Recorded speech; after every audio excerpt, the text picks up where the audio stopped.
Bismillahirrahmanirrahim.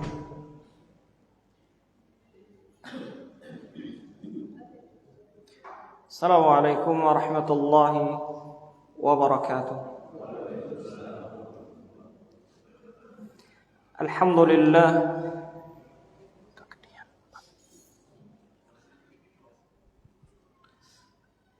Kegedean.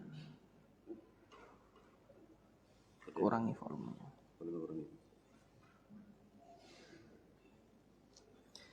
Alhamdulillah hamdan katsiran tayyiban mubarakan fih kama yuhibbu rabbuna wa yardah. Alhamdulillah nahmaduhu hamdan wa nashkuruhu syukran ala kulli ni'am. Asyhadu an la ilaha illallah wahdahu la syarika lah wa asyhadu anna Muhammadan abduhu wa nabiyyuhu wa rasuluh la nabiyya wa la rasula ba'dah. Amma ba'd, akhwati fillah syarakumullah.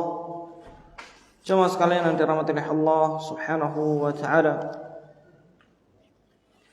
Segala puji bagi Allah Subhanahu wa taala yang telah memberikan berbagai nikmat, karunia dan rahmatnya pada kita semuanya.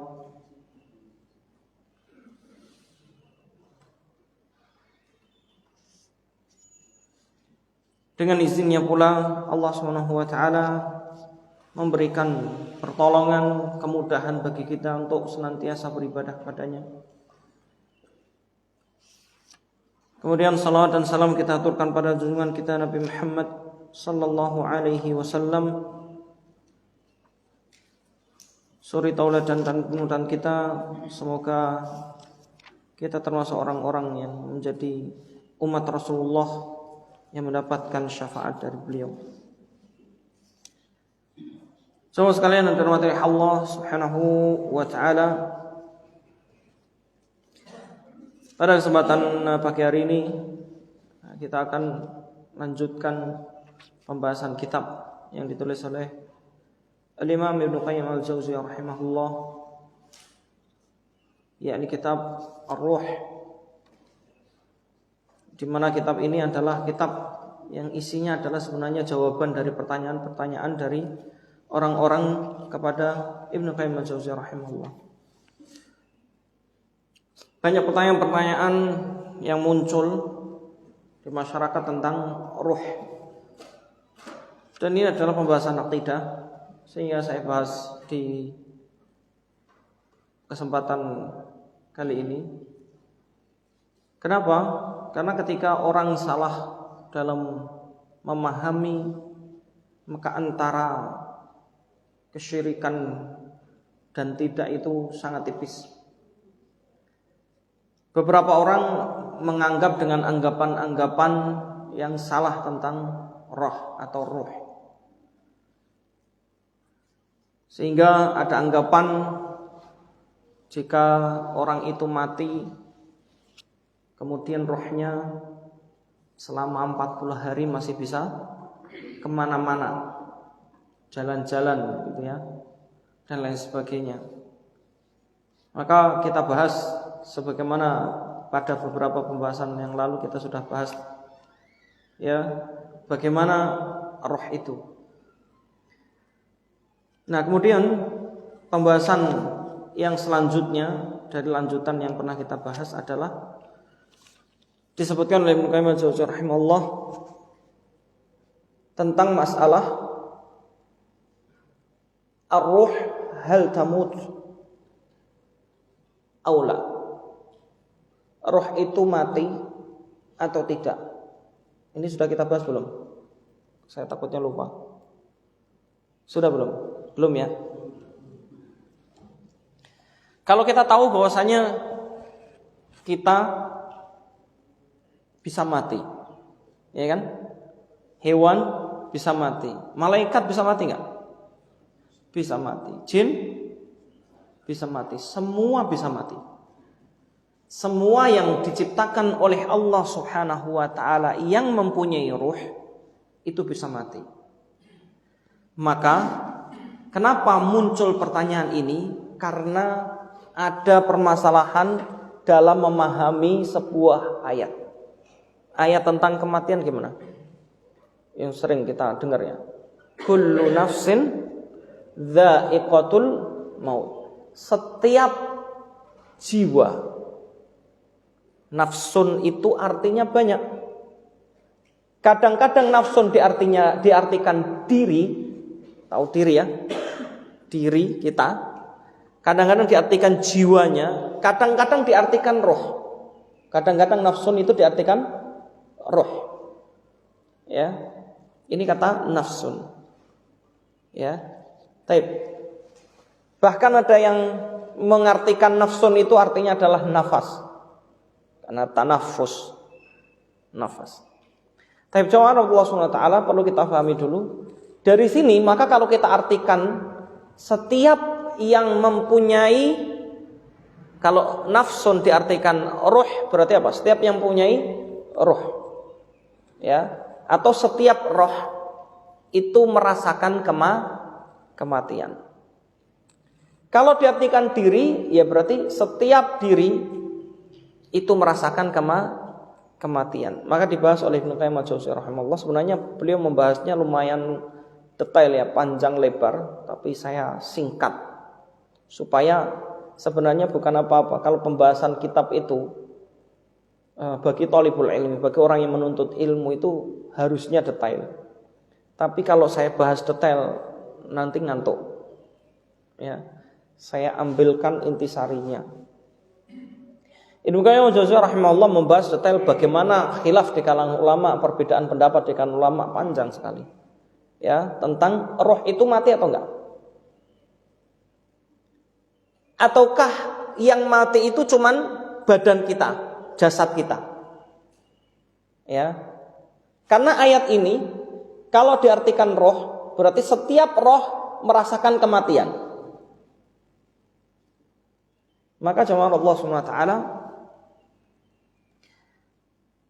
bukan hanya ayat ini sebenarnya. Karena Allah juga berfirman dalam surat Ar-Rahman. Allah berfirman, kullu man 'alaiha fan wa yabqa wajhu rabbika dzul jalali wal ikram. Segala sesuatu yang ada di muka bumi, di atas muka bumi ini, termasuk di langit juga, semuanya fana. Fana itu apa? Hancur, mati. Ya, semuanya hancur, mati, fana. Wa yabqa, dan hanya wajah Allah, yakni hanya Allah Subhanahu wa taala yang tidak akan atau tidak mati, tidak fana. Dzul jalali wal ikram, yang mempunyai kemuliaan atau yang mempunyai kedudukan yang tinggi, al-jalal yakni kemuliaan yang tinggi, dan ikram ini sama kemuliaan. Kemudian surat Al-Qasas juga sama. Surat Al-Qasas ayat 88 Allah berfirman, kullu syai'in halikun illa wajhah. Segala sesuatu itu pasti hancur kecuali wajah Allah SWT. Okay. Kemudian dari ayat-ayat ini bisa disimpulkan bahwasanya apa? Segala sesuatu yang Allah ciptakan pasti hancur, termasuk ruh. Ya, termasuk ruh kalau seperti ini ya. Maka ini belum saya simpulkan dari kesimpulan Ibnu Qayyim ya. Kalau kita pahami seperti ini, maka menunjukkan bahwasanya roh itu juga hancur, juga mati, juga merasakan kematian berarti. Apalagi ada ayat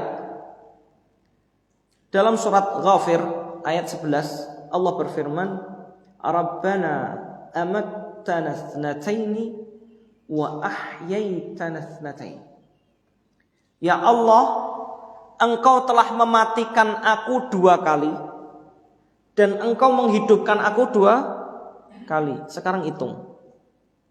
Kematian 2 kali itu kapan?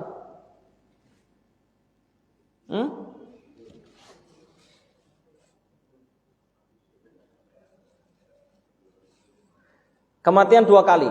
Karena di sini Allah nggak mungkin dusta atau menyelisih ya, nggak mungkin. Allah yang menciptakan segalanya.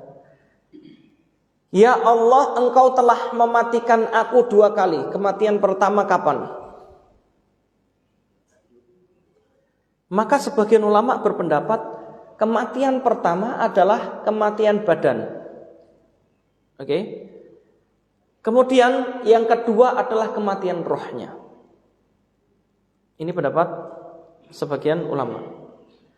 Wa qala al-akharun, sebagian yang lainnya mengatakan la tamutul arwah. Roh itu tidak mati. Tetapi akan baqin indallah. Akan kekal di sisi Allah Subhanahu wa ta'ala. Kenapa? Karena diciptakan roh memang kekal. Allah kekalkan. Mungkin nggak Allah kekalkan sesuatu? Mungkin nggak? Mungkin. Contohnya apa? Selain roh, kalau seandainya pendapat ini. Contohnya apa? Yang Allah kekalkan tidak akan hancur. Pintar. Surga dan neraka. Surga dan neraka Allah kekalkan. Dalilnya apa? Allah sebutkan jannatul khuld. Allah sebutkan dalam ayat banyak sekali, khalidina fiha abada. Mereka penduduk surga itu dan neraka tentunya itu khalidina fiha. Mereka kekal di dalamnya. Nah, kalau kekal di dalamnya berarti surganya juga pasti kekal. Artinya perlu difahami, kekal itu ada 2 macam. Saya ulangi, kekal itu ada 2 macam.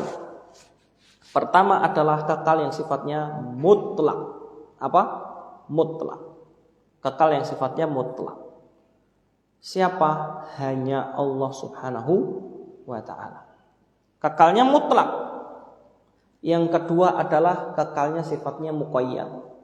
Kekalnya sifatnya adalah apa? Terikat atau tergantung. Artinya kekal disebabkan karena Allah mengkekalkan. Ini selain Allah. Contohnya surga dan neraka. Maka Allah jadikan surga dan neraka itu kekal. Dan mudah bagi Allah untuk menjadikan surga dan neraka itu kekal. Bisa difahami enggak ini? Ya. Kekal. Tetapi kekalnya muqayyad. Karena Allah yang menjadikannya kekal. Kalau Allah, zatnya memang kekal. Allah itu kekal, sudah. Itu namanya kekal mutlak. Mutlak. Tidak tergantung dengan yang lainnya, itu mutlak. Ya. Kalau muqayyad itu tergantung, seperti kecintaan. Kalau kita cinta, itu yang boleh cinta mutlak itu hanya kepada siapa? Allah. Tapi kita cinta kepada orang tua, boleh nggak? Boleh, tapi kecintaan itu tergantung. Paham ya?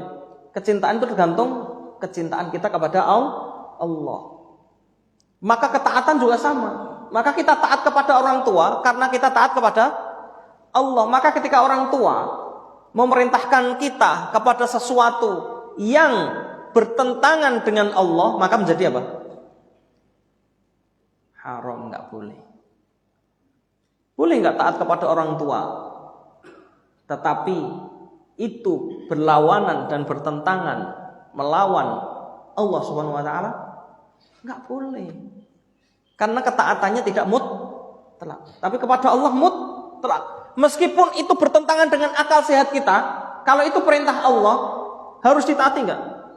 Harus ditaati, enggak peduli karena ketaatannya adalah sifatnya mutlak. Sebagaimana seorang ya diperintahkan oleh Allah Subhanahu wa taala sesuatu yang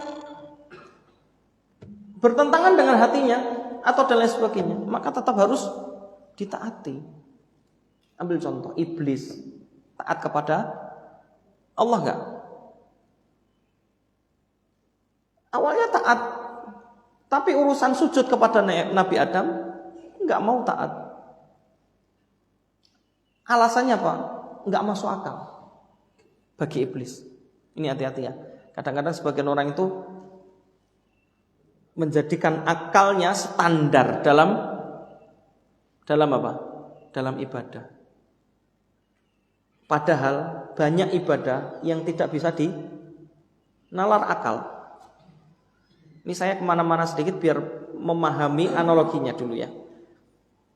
Coba antum bayangkan sekarang. Kalau mazhab Syafi'iyah mengatakan air liur anjing najis enggak? Najis. Kalau mazhab Malikiyah air liur anjing enggak najis. Enggak najis. Hadisnya jelas. Kalau ada yang mengatakan begitu ya, hadisnya jelas bahwasanya apa? Diperintahkan untuk mensucikannya dan perintahkan untuk membersihkan sampai 7 kali. Bahkan salah satunya dengan tanah.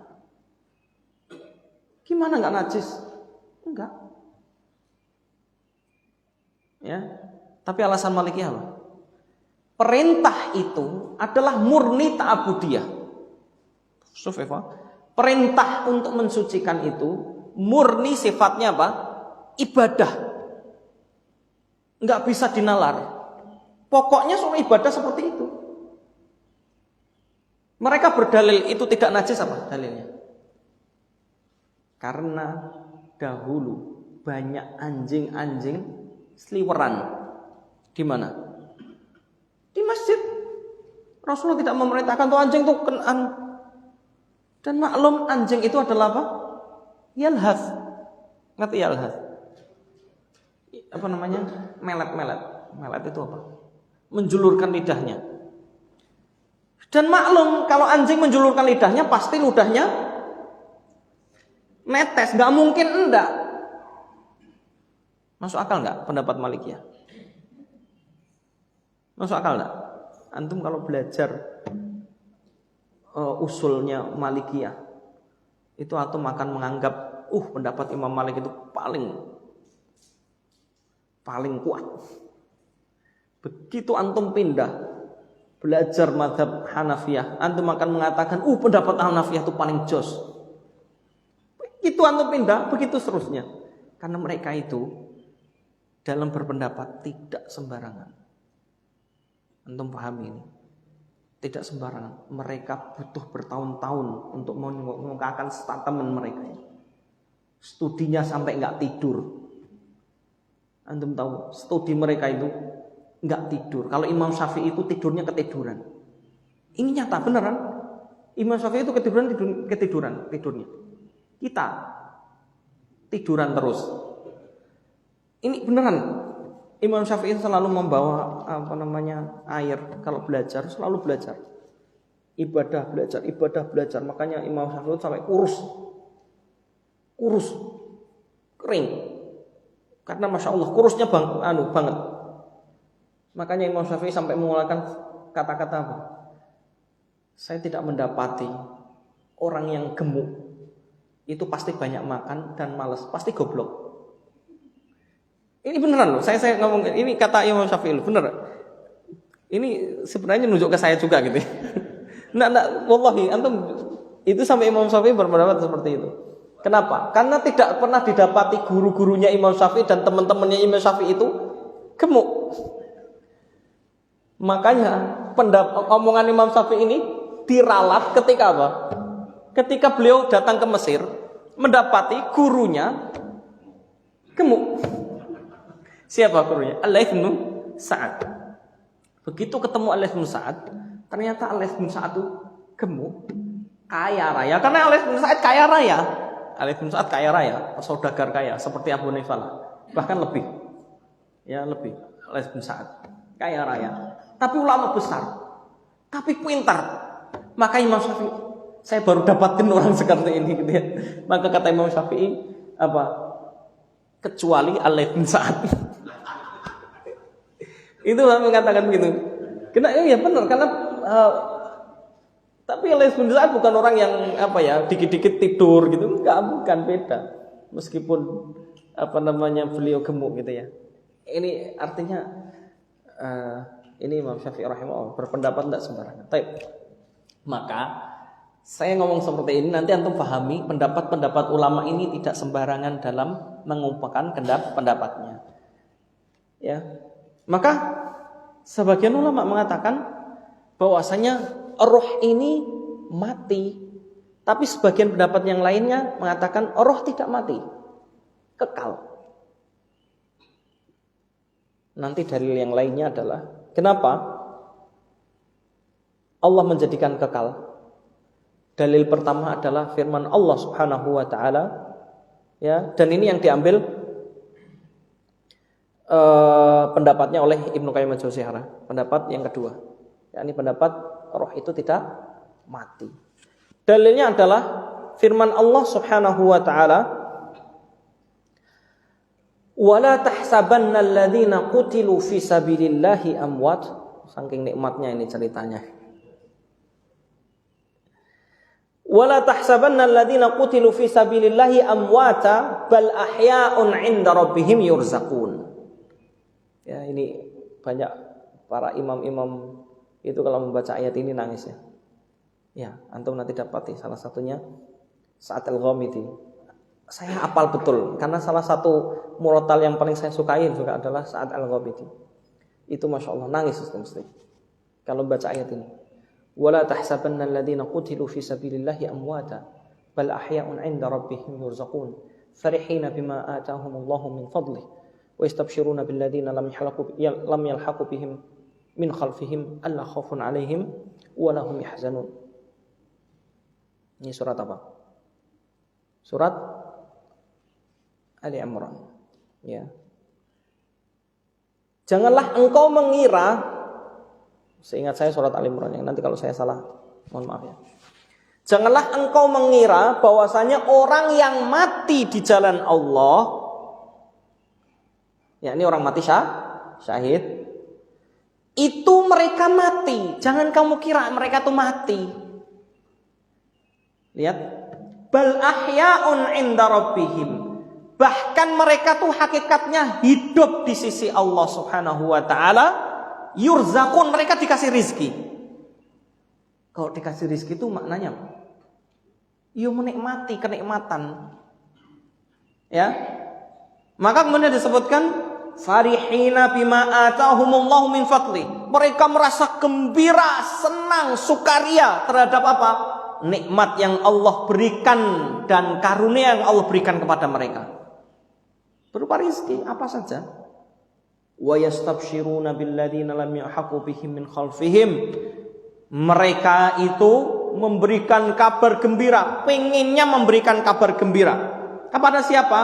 Kepada orang-orang yang belum merasakan, belum menemui. Dari orang-orang yang setelahnya. Maksudnya apa? Ini sesuai dengan hadis Rasulullah SAW tentang mati syahid. Rasulullah SAW itu pernah bersabda, orang-orang yang mati syahid itu rohnya diletakkan di tembolok burung-burung surga. Antum tahu? Tembolok ya, tahu ya? Telih itu bahasa apa? Bahasa Jawa ya. Tembolok itu bahasa Indonesia kan? Tembolok. Tembolok burung surga. Yang burung surga ini memakan apa? Buah-buahan surga. Sehingga mereka akan merasakan nikmatnya. Nikmatnya surga sebelum masuk surga. Maka kemudian saking nikmatnya mereka itu mati syahid. Lihat ya. Mereka meminta kepada Allah untuk dikembalikan ke dunia. Supaya apa? Supaya mereka bisa berjihad lagi, kemudian mati syahid lagi, berjihad lagi, mati syahid lagi, begitu. Sehingga mereka 10 kali mati syahid. Keinginan mereka. Kemudian mereka ingin, nih lihat ya, syahidnya di sini, menginginkan jika mereka hidup kembali, memberitahukan kepada orang-orang yang hidup nikmatnya mati syahid. Ini subhanallah ya. Kenapa mati syahid nikmat? Kenapa? Salah satunya apa? Karena orang yang mati syahid tidak merasakan sakratul maut. Ya. Dan sakratul maut itu sakit sekali. Ya. Baik, jamaah yang Allah Subhanahu wa taala. Dalilnya para ulama mengatakan kalau di sini dikatakan tidak mati, yang dimaksudkan tidak mati sini siapanya? Jasadnya atau rohnya? Rohnya. Karena jasadnya sudah mati jelas. Karena dia apa? Ketika mati syahid, berarti apa? Rohnya sudah berpisah dari jasadnya. Maka oleh Ibnu Qayyim al-Jauziyah rahimahullah ditegaskan kematian adalah kematian jasad. Dan kematian jasad adalah berpisahnya roh dari jasad. Itulah yang disebut dengan kematian seseorang, atau yang disebut dengan ayat kullu nafsin dha'iqatul maut. Gitu ya. Terus roh itu bagaimana? Waruhu baqiyah. Roh itu akan kekal. Li'annaha, karenanya Allah yang telah mengkekalkan roh. Dalilnya apa? Yang lainnya satu ayat tadi. Yang kedua disebutkan dalam hadis Rasulullah SAW bahwasanya orang yang mati rohnya kan diambil. Maka sebagaimana dalam hadis tentang dicabutnya nyawa. Kalau nyawanya orang yang soleh, maka dijemput oleh malaikat rohnya, ya, 2 malaikat yang membawa kain kafan yang sangat wangi dan putih, masya Allah bersinar. Kemudian rohnya dibawa kemana? Dibawa kemana? Ke sisi Allah. Ya, di atas ke langit, naik ke langit sampai disebutkan dalam hadis itu panjang sekali. Kemudian para malaikat yang menghuni langit-langit, karena ada malaikat-malaikat penghuni langit ya. Di pintu pertama ketemu malaikat-malaikat penghuni langit pertama sampai langit ke selanjutnya. Maka setiap naik pintu langit, kemudian setiap langit itu mengatakan, wangi sekali. Rohnya siapa ini? Oh, mereka kenal. Oh, rohnya Fulan bin Fulan. Orang itu terkenal. Ya, padahal di dunia bisa jadi nggak terkenal, tapi di langit sudah terkenal. Kenapa? Malaikat sudah hafal karena sering disebut oleh Allah. Berarti orang ini soleh. Orang soleh itu disebut-sebut oleh Allah Subhanahu wa taala di hadapan para malaikat.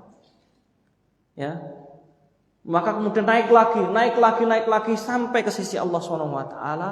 Setelah itu sudah berarti naik ke sisi Allah. Terus gimana? Setelah itu dikembalikan lagi oleh Allah Subhanahu wa taala ke jasad, tapi sudah berubah alamnya, yakni di mana? Alam barzakh. Maka roh tempatnya di mana sesuai dengan kematiannya juga. Kalau mati syahid tadi sudah disebutkan hadisnya jelas. Ya. Wallahu taala a'lam. Ini masalah tentang apakah roh itu mati atau tidak. Lalu jawaban terhadap kematian 2 kali dan hidup 2 kali itu seperti apa? Kematian 2 kali dan hidup 2 kali.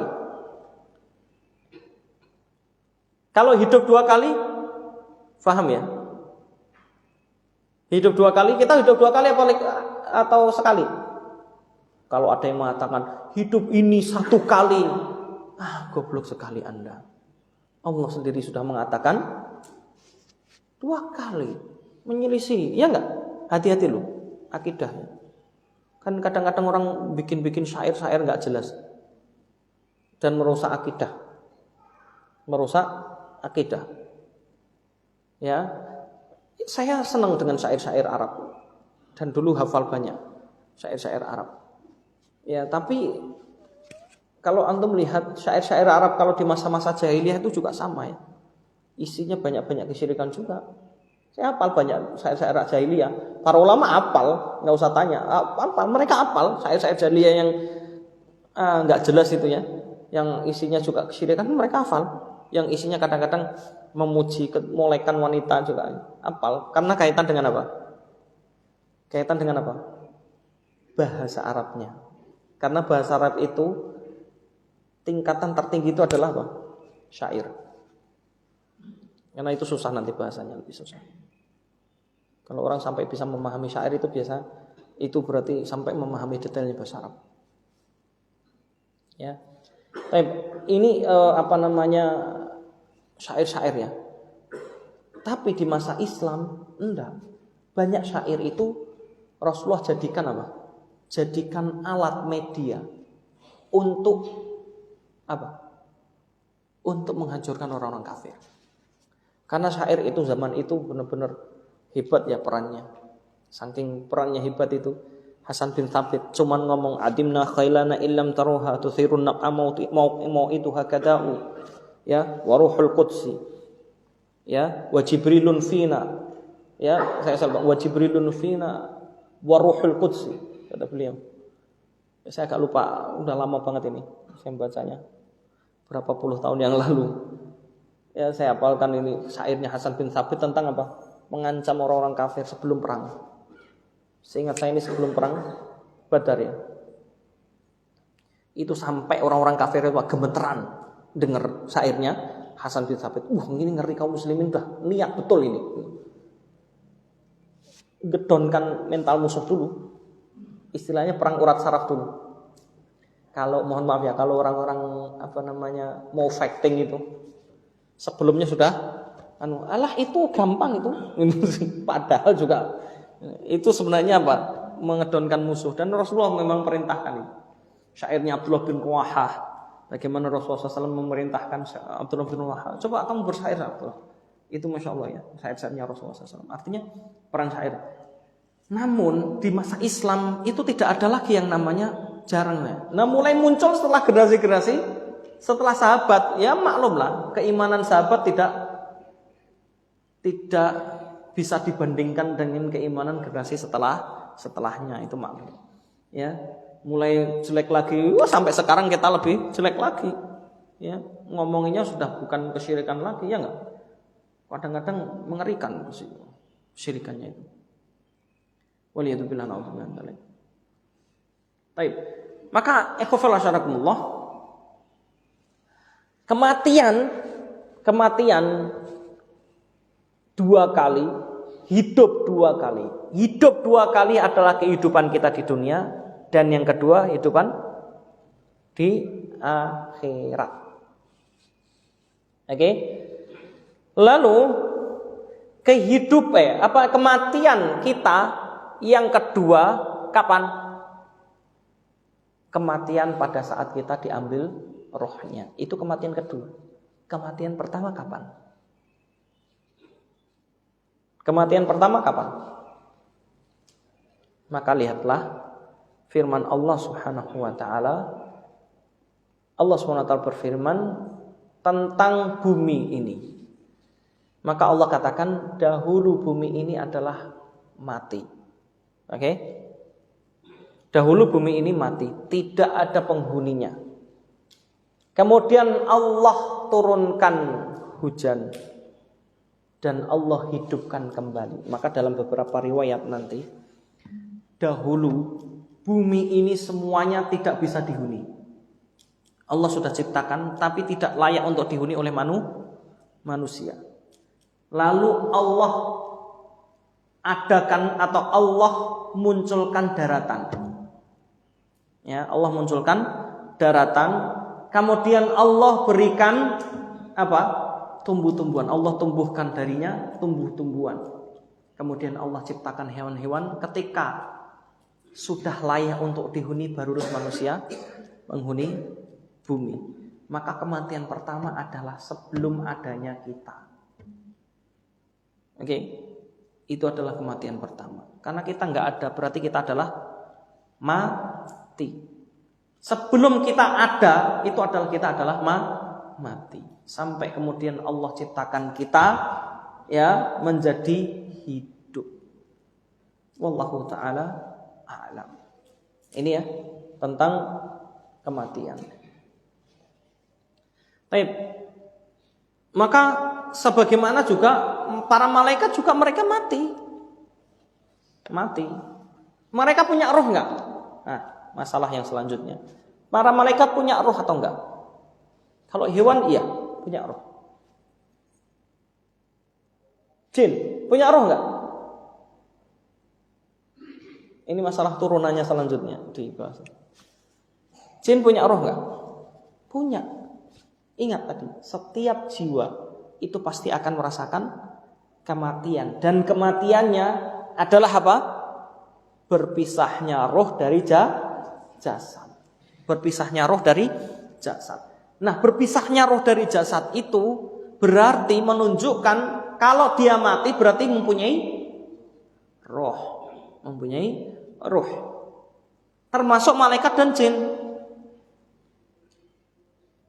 Nah, muncul masalah selanjutnya. Terus roh itu terbuat dari apa? Nggak, nanti ada kalau terbuat dari apa, Allah yang maha tahu. Makanya nanti ada khilaf di kalangan ulama pembahasan tentang roh itu ditiupkan oleh Allah SWT. Dan bahasanya di dalam Al-Quran disebutkan Allah meniupkan kepadanya rohnya. Perhatikan, Allah meniupkan kepadanya rohnya. Maka ada perbedaan pendapat di kalangan ulama. Yang dimaksudkan rohnya, nyanya ini kembali kepada siapa? Kepada Allah. Oke. Yang dimaksudnya nya itu adalah diri Allah SWT atau Allah ciptakan yang milik Allah. Ngerti nggak maksudnya? Ini agak bulat-bulat ya. Coba perhatikan ya. Allah meniupkan rohnya. Bahasa Al-Quran begitu ya. Kemudian ditiupkan dari rohnya. Atau roh darinya. Ya, coba nanti buka tentang Nabi Isa. Allah berfirman tentang Nabi Isa apa? Kemudian wa nafakha fihi mir ruhi. Kemudian Allah meniupkan di dalamnya dari rohnya. Ya, dari rohnya. Maka sebagian ulama mengatakan dari rohnya Allah. Ngerti nggak? Paham ya? Maka sebagian ulama yang lain mengatakan dari rohnya Allah yang Allah ciptakan khusus. Kemudian Allah tiupkan. Bisa difahami enggak? Atau masih bingung? Ini analogi, contoh. Saya memberikan kepadanya ginjalku. Mohon maaf nih, saya contohkan gampangnya. Saya memberikan kepadanya ginjalku. Yang dimaksud ginjalku di sini, ginjal saya atau ginjal yang saya punya, saya kasih. Saya punya ginjal, cangkok ginjal, seumpama gitu ya. Kemudian saya kasihkan. Tapi bukan dari diri saya. Satu, paham? Atau ginjal itu dari diri saya ambil, saya kasihkan. Maknanya dua. Ngerti ya? Contoh lain.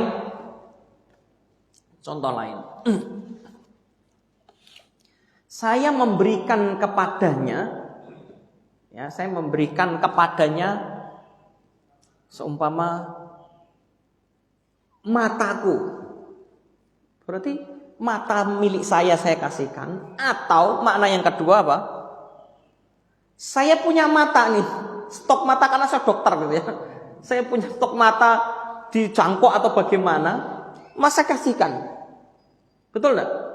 Ini maknanya dua. Makanya khilaf di kalangan ulama. Sebagian ulama mengatakan waruhu min Allah. Ada yang mengatakan roh itu dari Allah. Ngerti ya maksudnya dari Allah? Ya memang dari Allah, Allah tiupkan. Makanya Allah kekalkan roh. Ngerti enggak?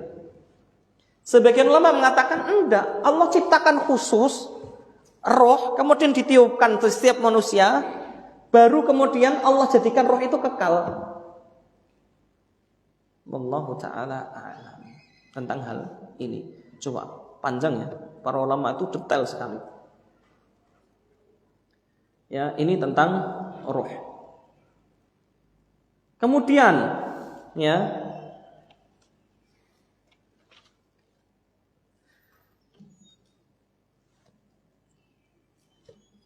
kalau begitu ada masalah lagi.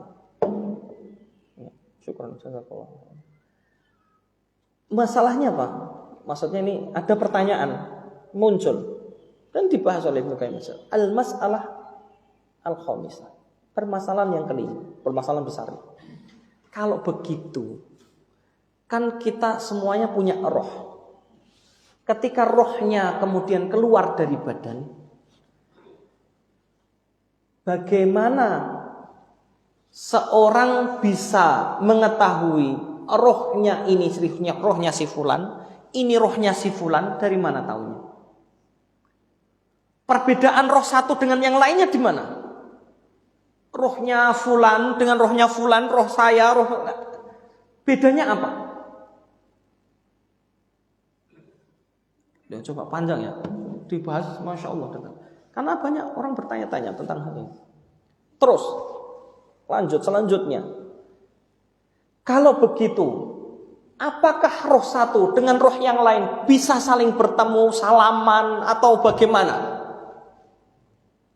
Ya, masya Allah ya, Ibnu Qayyim ini saya takjub dengan keilmuan beliau dan ketakwaan beliau ya. Sedikit saya lamhah an Ibnu Qayyim tentang Ibnu Qayyim. Itu jangankan saya, teman sekelasnya aja muji. Tahu siapa? Ibnu Katsir. Anda tahu Ibnu Katsir ya? Yang nulis tafsir yang masyhur. Namanya Tafsirul Qur'anil Azim. Yang ditulis oleh Ibnu Katsir rahimahullah. Ibnu Katsir sama Ibnu Qayyim itu satu kelas dulu. Berguru sama Ibnu Taimiyah rahimahullah. Padahal madhabnya beda. Dan itu maklum. Ya. Ibnu Qayyim al-Jauziyah ngikut Hanabilah, ngikut madhab Hambali, dan banyak ulama yang mengatakan Ibnu Taimiyah itu madhabnya Hambali, meskipun banyak ulama yang mengatakan Ibnu Taimiyah itu mujtahid mutlak. Jadi tidak bergantung pada madhab satu. Karena kalau beliau madhabnya Hambali, banyak statementnya Ibnu Taimiyah dan pendapat Ibnu Taimiyah itu enggak sama dengan pendapat Hambali.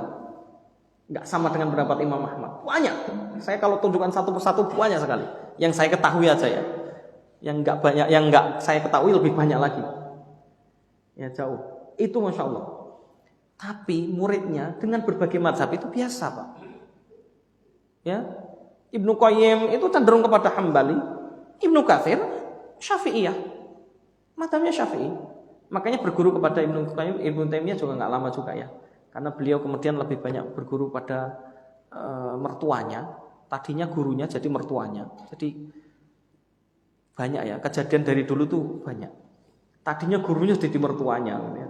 Mertuanya lihat ini, calon mertuanya, oh ini muridku kok pintar ini. Udah tak jadiin mantu gitu. Itu biasa sering dari dulu ya. Nah kemudian Ibnu Katsir mendalami tafsir setelah berguru dari Ibnu Taimiyah. Ya, kemudian berguru dari banyak guru ya, berbagai guru ya. Ada berapa puluh gitu ya gurunya Ibnu Katsir, yang kemudian beliau lebih condong pada tafsir ini, dan masya Allah ya, tafsirnya diakui oleh siapapun. Ya, iya sangat hebat sekali. Ini Ibnu Katsir. Nah Ibnu Qayyim al-Jauziyah itu saking masya Allah ya, saya merinding. Ibnu Katsir sampai ngomong gini, dulu waktu masih bareng gitu ya, belajar bareng, saya pernah melihat bagaimana Ibnu Qayyim al-Jauziyah itu sholat. Sholatnya kayak patung. Antum bayangkan, antum tahu patung ya? Patung itu gerak enggak? Enggak gerak. Dan enggak mungkin patung itu gerak-gerak. Kemudian patung itu kan seperti berdiri, kalau berdiri, kalau patungnya begini terus rukuknya saking lamanya dan saking tidak ada gerakan kecuali gerakan sholat. Itu Ibnu Katsir. Kemudian ditanya sama Ibnu Katsir, ya namanya teman ya. Ibnu Qayyim, nanti kok sholatnya sampai segitunya gitu ya. Sampai Masya Allah, sampai seperti patung. Susah loh, Pak. Coba praktekkan. Ya, saya praktekkan nggak bisa itu. 1 menit aja nggak kuat itu. Antum coba. 1 menit nggak ada gerakan apa-apa. Wah itu, Masya Allah itu. Alim. Ibnu Qayyim al-Jauziyah. Makanya saya katakan buku-buku beliau ditulis itu dengan hatinya. Ya keluar dari ketakwaan beliau, Masya Allah ya. Ya para ulama tuh kayak gitu. Kalau sekarang kan enggak, Pak.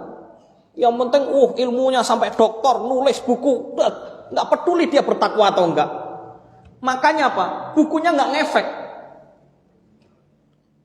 Kalau ulama dulu tuh bukunya ngefek banget. Antum tahu Riyadhus Shalihin, Imam Nawawi itu ngefek banget.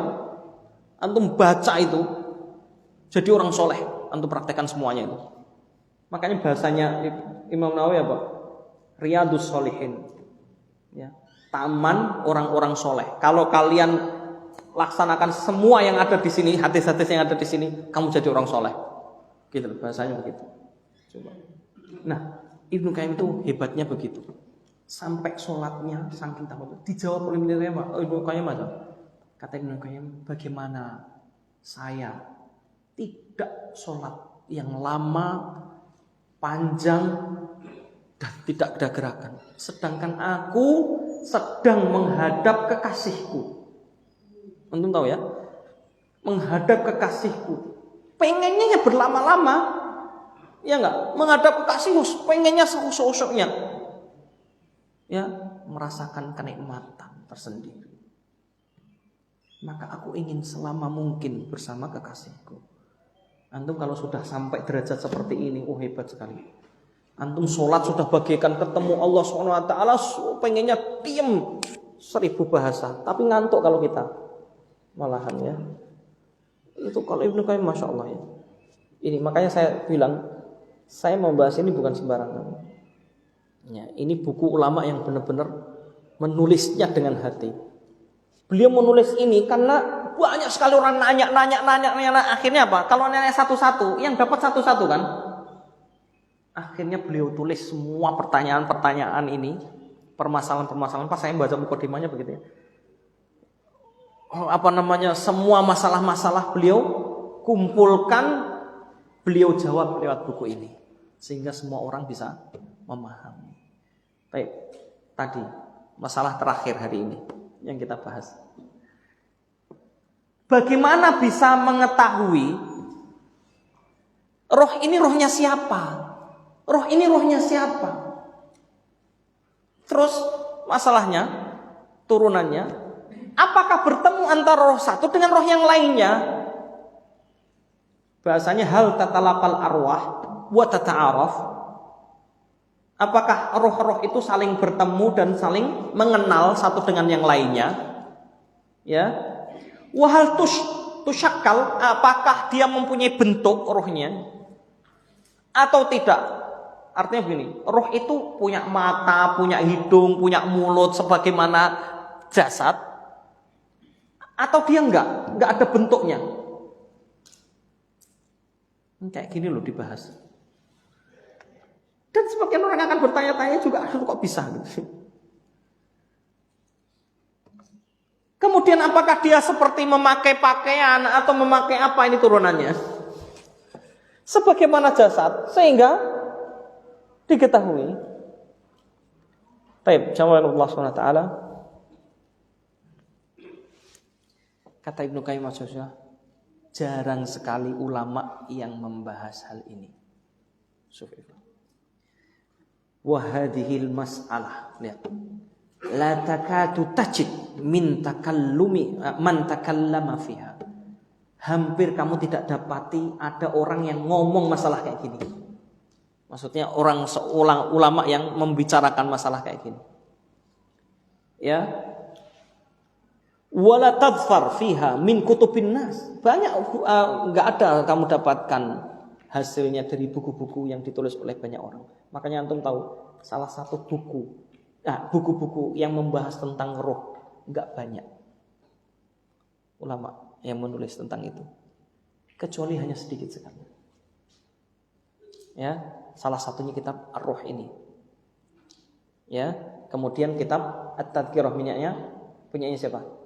Al-Imam yang nulis kitab tafsir. Hidup sebelum Ibnu Taimiyah. Namanya Imam Al-Qurtubi. Karena aslinya dari Cordoba. Cordoba itu mana? Enggak tahu. Ya nanti cari tahu ya. Ya sekali-kali enggak usah dikasih tahu gitu ya. Ya, ini Imam Al-Qurtubi ya membahas tentang At-Tadhkirah.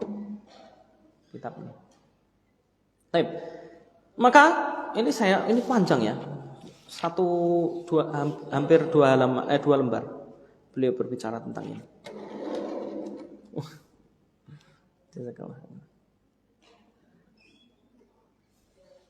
Syuf, maka ditulis oleh Ibnu Qayyim al-Jauziyah rahimahullah. Ini sedikit lah ya. Baik. Ya, masih kuat ya duduknya. Ya, sudah berubah-berubah enggak duduknya? Kalau sudah berubah-berubah itu, kalau kata para ulama, jangan kau lanjutkan. Nanti enggak masuk. Allah berfirman surat Al-An'am ayat 93. Walau tara idz zalimuna fi ghamaratil maut wal malaikatu basitu aydihim akhriju anfusahum. Kata Allah SWT, seandainya kau lihat ketika orang-orang zalim itu dalam kondisi ghamaratil maut. Apa ghamarat? Sudah menjelang kematiannya, yakni sakaratul maut, ghamaratul maut ya.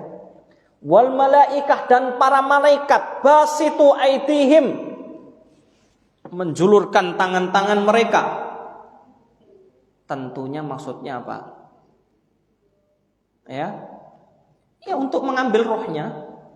Malaikat maut yang ngambil rohnya, tapi dijemput oleh malaikat-malaikat yang membawa roh ini. Ngerti ya? Tadi sudah saya sampaikan ya. Baik.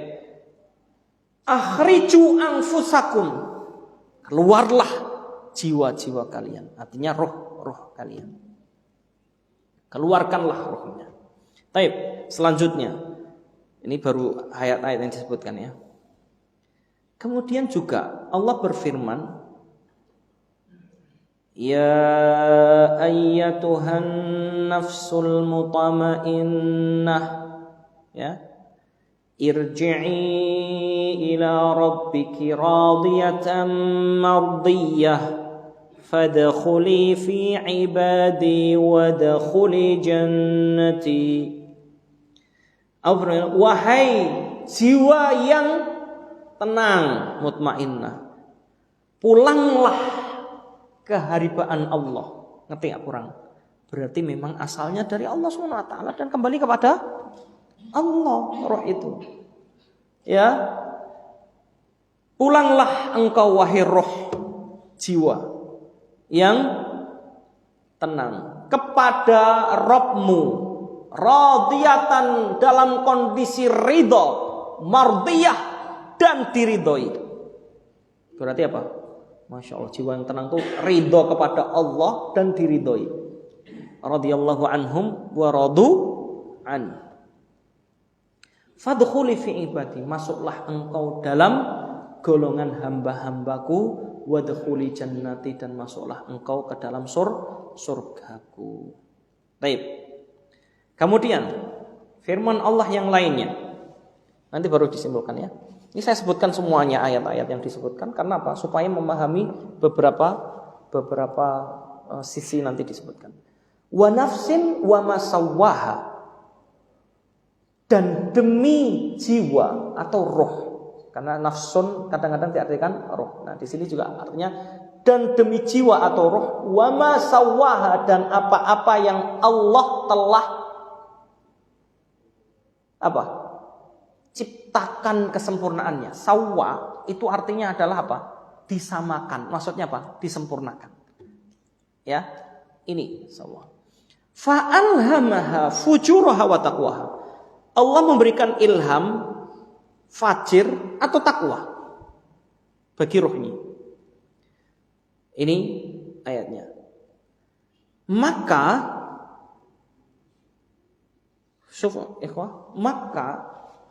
dari ayat-ayat ini mulai bisa disimpulkan sedikit demi sedikit. Pertama, kalau ayat itu tentang malaikat mengambil roh tadi, berarti menunjukkan roh itu diambil. Malaikat bisa mengetahui enggak ini rohnya siapa? Tahu. Bisa membedakan enggak? Bisa. Oke, yang kedua. Kata Allah SWT, wahai jiwa yang tenang, pulanglah. Nah, di sini berarti yang disuruh pulang siapa? Roh ya? Apa jasadnya? Rohnya. Nah, berarti diketahui enggak rohnya siapa? Diketahui. Itu berarti bisa membedakan rohnya siapa, ya enggak? Oke. Selanjutnya disebutkan wa nafsin wa masawwaha. Di sini menunjukkan annahu, bahwasanya Allah sawwan nafs kama akhbara annahu sawwal badan. Allah di sini menunjukkan bahwasanya Allah telah menjadikan atau menyempurnakan roh, karena nafsin wa masawwaha fa'alhamaha di sini sebagaimana Allah menyempurnakan penciptaan badan. Berarti kalau disempurnakan diketahui. Ya. Sehingga kemudian disebutkan di surat Al-Infitar ayat 7 juga sama. Alladzi khalaqaka fasawwaka fa'adalak. Ya, yang telah menciptakanmu dan menyempurnakanmu dan kemudian menjadikanmu apa? Adil. Adil itu sempurna. Ya. Maka dari sini yu'lam annaha tukhadu min badanihi man bin badaniha suratun tatamayyazu biha an ghairiha. Maka dari sini bisa disimpulkan bahwasanya roh mempunyai bentuk sama dengan badan. Satu, tadi malaikat mengambil, jelas ya, dari badan. Kemudian malaikat mengetahui siapa ini. Kalau nggak ada bentuk, mungkin nggak bisa mengetahui. Nggak mungkin, kata Ibnu. Kalau orang itu nggak ada bentuknya, rohnya nggak ada bentuk, ini rohnya siapa? Kalau sama semua datar, semua putih, ini milik siapa? Bingung kan? Malaikat juga sama, ya, nggak tahu. Ini, maka kemudian disimpulkan, roh itu bentuknya sama dengan badan, surah itu bentuk dan gambarnya sama dengan badan, karena Allah menyempurnakan kedua-duanya. Makanya sesuai, punya mata dan lain sebagainya. Makanya kalau disebutkan, nah lanjutnya adalah apakah roh dengan yang lainnya bisa saling bertemu? Iya, jawabannya iya. Satu roh dengan roh yang lain bisa saling bertemu, bahkan bisa saling mengunjungi. Ya, sesuai dengan kehendak Allah Subhanahu wa taala. Tatalaqa, kemudian tata'aruf, bisa saling kenal. Oh, ini fulan dulu. Karena dalam hadis Rasulullah SAW juga disebutkan semua akan dikumpulkan berdasarkan masing-masing kelompoknya. Yakni apa? Orang soleh akan dikumpulkan dengan orang soleh, orang kafir juga dikumpulkan dengan orang kafir. Makanya sampai disebutkan larangan Rasulullah SAW untuk menguburkan orang kafir disatukan dengan kuburan orang muslim, karena orang-orang mukmin yang ada di alam kubur itu merasakan siksaan atau dia mendengar siksaan dari orang-orang yang disiksa. Itu ya. Artinya mereka bisa saling tahu. Paham ya? Penduduk kubur itu. Wallahu ta'ala a'lam. Sehingga bisa saling ketemu. Ya, ketemu.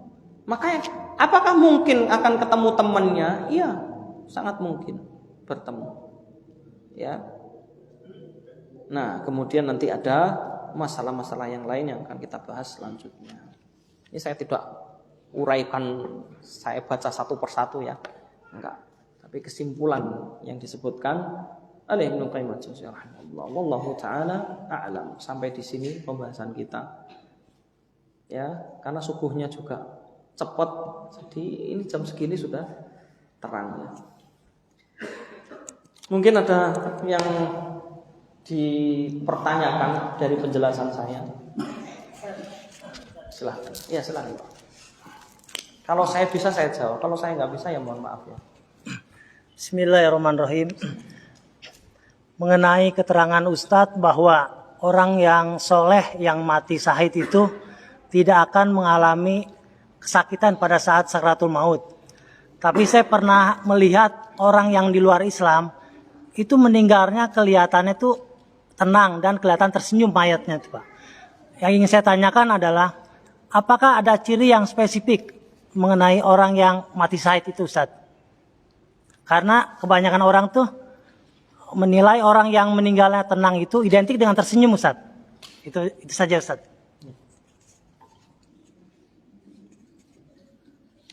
Mungkin ada pertanyaan lain sebelum saya lanjutkan. Silakan.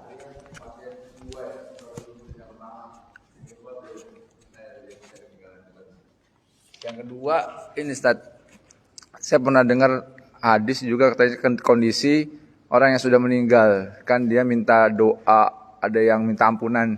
Bahkan di situ ceritanya hadisnya bahagia orang-orang tua yang dia didoakan sama anaknya, bahkan dia nggak perlu berebutan minta ampun. Sedangkan banyak orang tuh setiap Jumat minta ampun karena di situ bacakan doa doa minta ampun ya, minta ampun dari mumin dan muminat. Dengan orang soleh yang anaknya soleh mendoakan, dia tenang aja gitu. Nah ini posisinya gimana Ustaz, dengan ruh yang tadi Ustaz ceritakan? Yang gimana? Yang tadi kondisi orang yang sudah dikubur gitu ya, kan dia mohon doa, sedangkan itu jasadnya atau rohnya sebenarnya Ustaz? Oh ya. Ya Ustaz.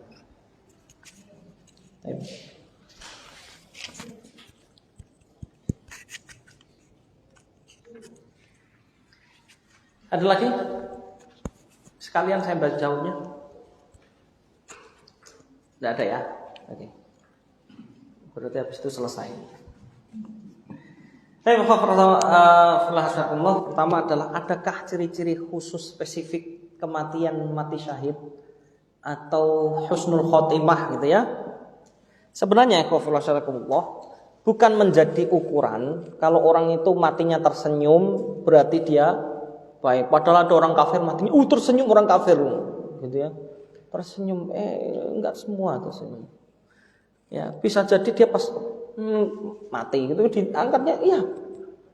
Bisa jadi orang itu dimatikan pada saat apa gitu ya. Dia lagi joget-joget ketawa-ketawa terus diambil nyawanya ya dia bisa jadi mati dalam kondisi itu. Tapi perhatikan ada enggak ciri-ciri spesifik ya? Disebutkan oleh Rasulullah SAW beberapa ciri-ciri orang yang mati dalam kondisi husnul khatimah. Apa? Kalau mati syahid di medan peperangan sudah jelas. Enggak usah dicarikan ciri khusus. Ya, kalau mati syahid di medan peperangan. Betul enggak?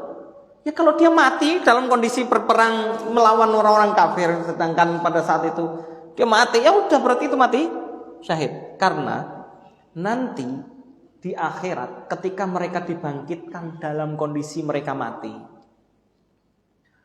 Dia mati syahid dalam kondisi kepalanya dipenggal sehingga potol gitu ya. Potol ya, putus, lepas dari badannya.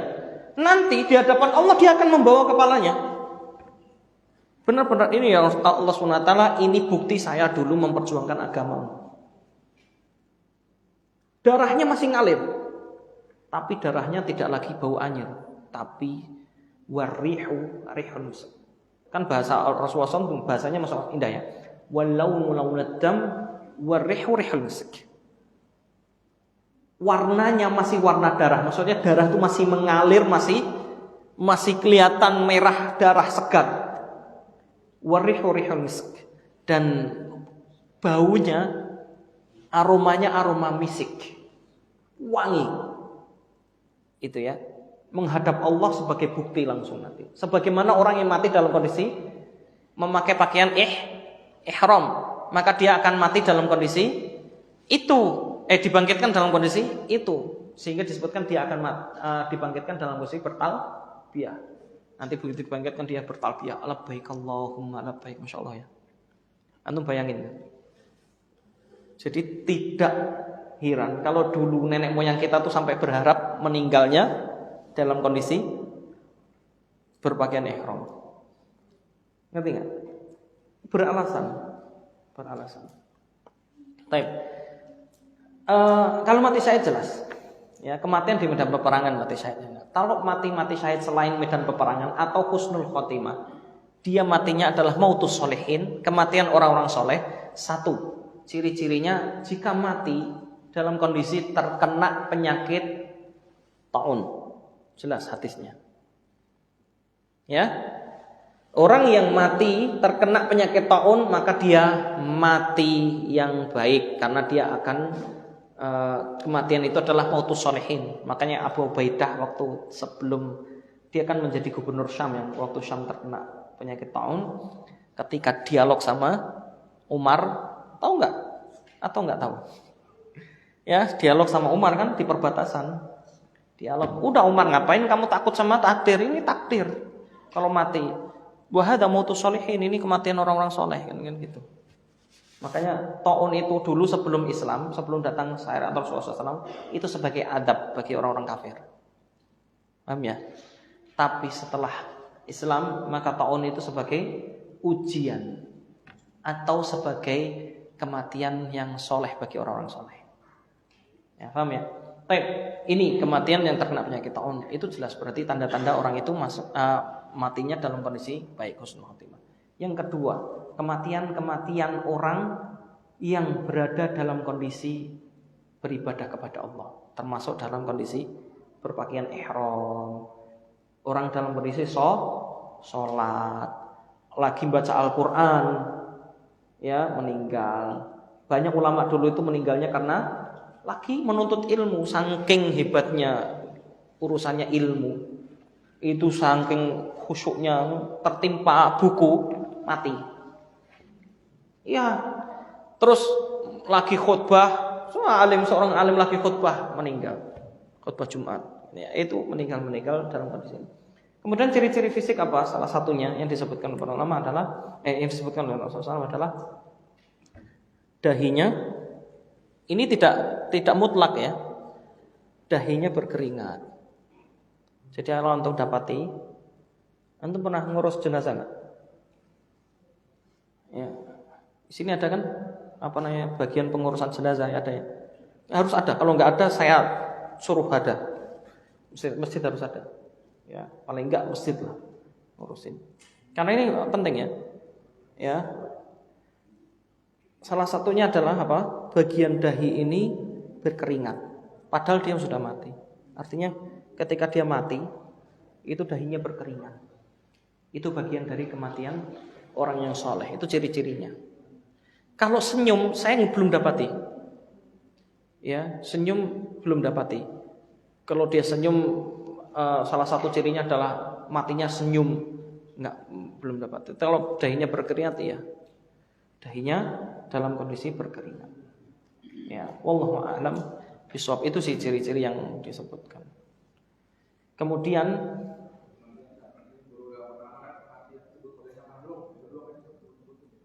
kematian apa?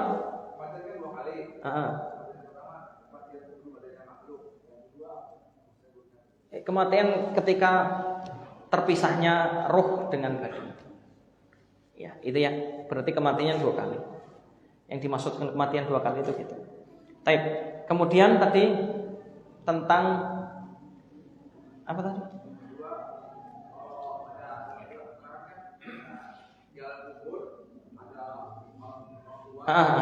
Ya.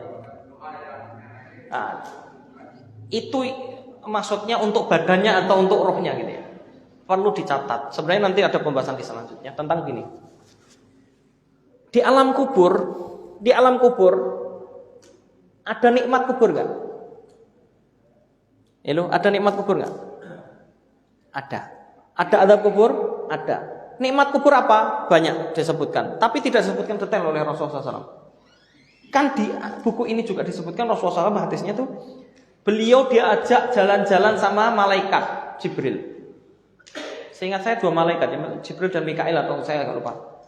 Ya, malaikat Jibril diajak, Rasulullah diajak, tapi yang diajak apa? Rohnya, bukan jasadnya Rasulullah. Ya, paham ya? Diajak jalan-jalan ke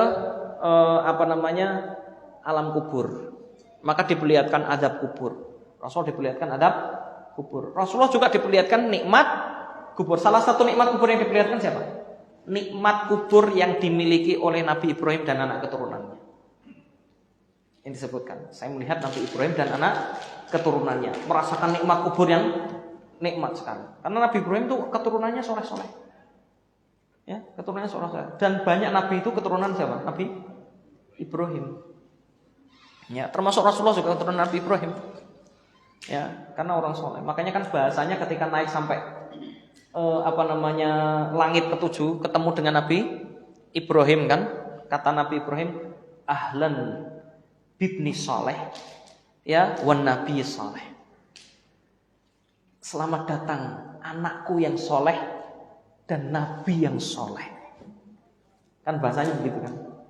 Ketika naik kan ketemu Nabi Adam, kemudian naik ke pintu langit kedua, ketemu Nabi siapa? Nggak tahu. Ya, belajar lagi nanti insyaallah ya. Ya kan? Ketemu Nabi Isa dan Nabi Yahya. Ya, kemudian lanjut. Ya, itu. Baik. Kemudian berarti di alam kubur merasakan nikmat nggak? Iya, merasakan nikmat. Nikmatnya apa? Allahu a'lam. Kan disebutkan mereka termasuk itu disebutkan berada di sebuah istana kayak gitu-gitu yang disebutkan oleh Rasulullah SAW tentang Nabi Ibrahim dan anak keturunannya. Nah, artinya mereka merasakan nikmat kubur. Salah satu nikmat kubur yang disebutkan Rasulullah SAW lagi apa? Surga itu didekatkan kepadanya, dan gambaran surga, tempatnya di surga itu sudah seakan-akan dia dan surga itu satu jengkal. Jadi dia lihat, oh nanti tempatku di sini, nikmat nggak? Lihat tempatnya di surga. Makanya orang-orang soleh di alam kuburnya minta sama Allah, ya Allah cepatkan hari kiamat ini, saya pengen cepet. Ini loh, rumahku sudah jadi istanaku di surga. Coba. Makanya kalau disebutkan hadis Rasulullah SAW tentang Khadijah, masih ingat? Khadijah itu pernah disampaikan oleh Rasulullah SAW. Jibril barusan ngabarin. Jibril ada di mana? Di sampingku. Maka Allah memberikan salam kepadamu. Coba, Khadijah itu satu-satunya yang dikasih salam sama Allah. Ya, bukan nabi tapi dikasih salam sama Allah SWT. Hebat sekali ya Khadijah. Khadijah itu sebelum sama Rasulullah SAW itu sudah taklim dulu, sudah ngaji dulu sama pamannya Waraqah bin Naufal. Makanya banyak pengetahuan. Dikasih salam, kemudian dikatakan Allah sedang membangunkan istanamu di surga. Coba, enak banget ya. Hebat, tapi hebat sekali Khadijah. Istananya lagi dibangun. Nah, kita ini coba, kita sedang bangun istana di surga. Dengan apa ya? Dengan amalan kita. Termasuk siapa? Istrinya Fir'aun kan dibangunkan istana di surga. Ya, subhanallah ya. Itu hebatnya. Nah, Allah sudah sampaikan adanya nikmat kubur. Rasulullah juga sampaikan adanya nikmat kubur. Terus doa orang-orang yang mendoakan bermanfaat enggak? Bermanfaat. Manfaatnya 2. 1, meringankan di alam kuburnya kalau dia disiksa. Ya, kalau dia disiksa maka diringankan. Diringankan tuh bisa jadi yang tadinya siksaannya berat jadi ringan, atau yang tadinya disiksa jadi hilang, tidak disiksa. Paham ya?